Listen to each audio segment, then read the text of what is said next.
So, if you're anything like me, you tend to shoot with the accuracy of a mixture between Stephen Hawkins and Stevie Wonder. Well, have no fear, because I'm going to give you the best Modern Warfare 2 tips for getting better accuracy and hitting more shots. Now, the very first thing that we need to talk to, the first thing that you need to do if you're struggling with your aim in Modern Warfare 2 is make sure you have the correct settings. These settings can make or break your gameplay. For example, I had my field of view all wrong when I first started playing this game, and it completely threw me off for the first 3 or 4 games until I changed it back to what I was used to. Now, the first thing that you're going to want to get dialed in is your sensitivity. Now, I personally play on a 7.7. What this allows me to do is have quite fast mobility when turning around so I can snap onto enemies. However, I do change the ADS multiplier to a 0.8. This means that when I have found my target and I ADS and zoom in on said target, I am able to finally pinpoint where my crosshair is aiming.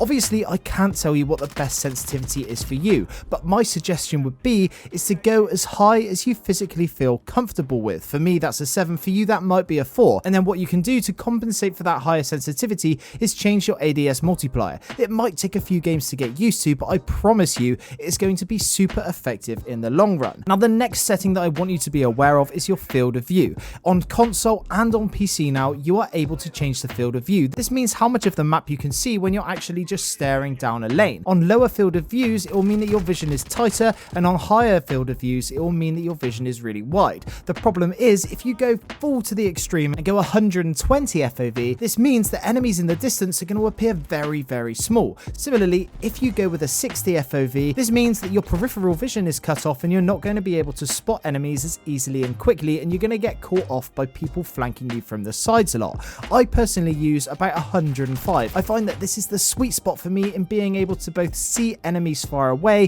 and be able to see enemies who are coming up on my flanks. Now, as well as this, what you also need to change is your ADS field of view, and you want to swap this to affected. This means that when you're ADS, your field of view whilst you're ADS is the same as if you were not. This means that you will get substantially less visual recoil on your gun, meaning that you'll be able to hit your targets a lot more effectively. Another good setting to change whilst we're talking about this topic is your weapon field of view. I have mine set to wide, and this means that your gun takes up less real estate on the screen, again allowing you to spot enemies faster and also giving you that much desired less visual recoil. Now, the next thing that you're going to want to dial in is your aim assist. This is sort of a contested topic, but I would always suggest that you just leave it standard with a standard aim response curve. This is the way that Call of Duty has felt for years, so if you're a returning player, this is going to feel the most natural to you. I know that a lot of pros are using dynamic, but I mean, I don't know if I'm the first one to tell you this, buddy, but you're not actually a pro.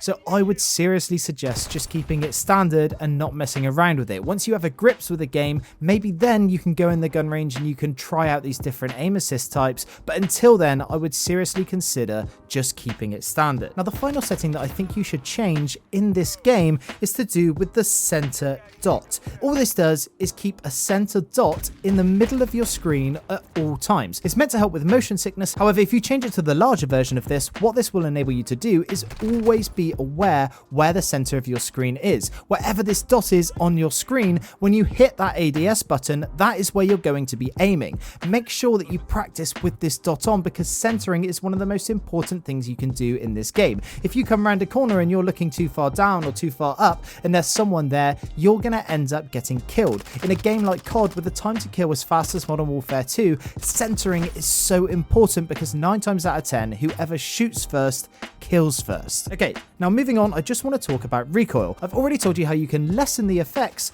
of the visual recoil, but now I want to talk about actual recoil.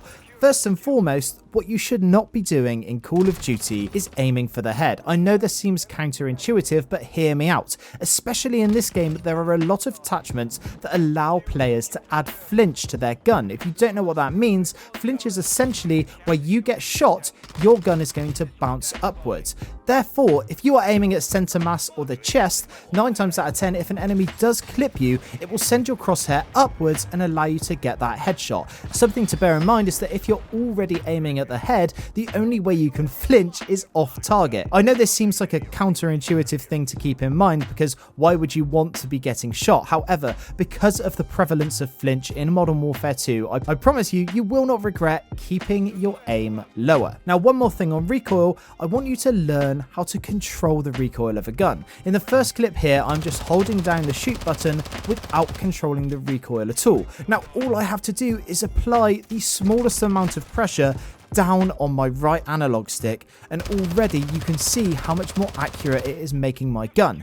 I know this is something to get used to, and every gun has a different recoil pattern, but once you find a gun that you like, whilst you're unlocking those camos, make sure you take time to just spray at a few walls and learn what the recoil pattern does. If it goes up and slightly to the right, well then pull down and slightly to the left, but you only have to make tiny little adjustments for it to seriously, drastically improve your aim. And that's about all of the tips I want to give you guys today for how to improve your aim in Modern Warfare 2. I really hope that you found some of them useful. Now, before we end the video, I just want to say to you guys that I'm trying to get to 30,000 subscribers by Christmas, and I would seriously appreciate it if you would just take that half a second to hit that subscribe. If you subscribe to me, I promise I'll be continuing to bring you absolute banger content throughout the lifespan of Modern Warfare 2. Now, for those of you who have watched my videos for a while, you'll know that I love to see who sticks around until the end. So if you're still here, I'd like you to let me know by answering this question down in the comments. Would you rather have no eyebrows or your fingernails grow an inch a day? Anyway, that's it from me today. I'm Average Joel.